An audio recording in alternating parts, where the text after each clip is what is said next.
nidhamu. Sasa ile ilipita na sasa hivi amerudia tena kosa lile lile, kwamba ni sawa, anaweza kawa na mawazo yake binafsi, lakini katiba yao ya chama chao inamruhusu, ana sehemu yake ya kuongelea. Actually sasa hivi ni mbunge, alitakiwa kazungumzie bungeni.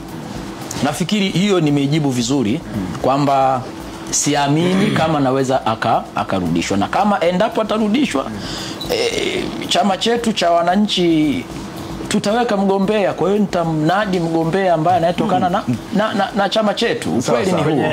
Pardon.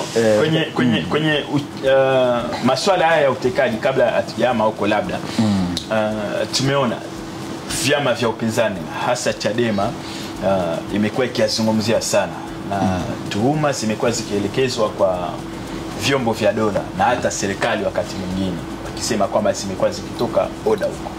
Lakini wakati wa uchaguzi wa kuchagua viongozi wa ndani wa chama, viongozi wale wakuu, kuna hoja pia hiyo ya utekaji iliibuka, kuhusishwa na kati ya wagombea kwamba wao walikuwa wanahusika na vitendo vya utekaji, kuwateka watu, baadhi ya watu ambao walikuwa wanafanya kitu gani wamepotea.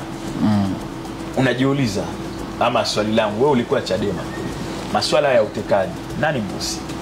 Na watu ndani ya Chadema ndio ambao pia wanahusika na kuwapoteza wenzao, ama ni vyombo vya dola na serikali wanahusika?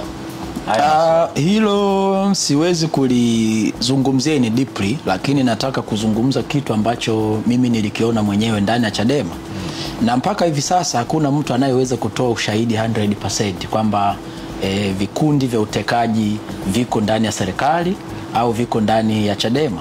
Lakini kama mnakumbuka, mimi nilikuwa ni mtu wa kwanza kumfesi mwenyekiti wangu wa chama na kumhoji maswali ya msingi yanayohusu unyanyaswaji unaofanana na hayo. The Bantu.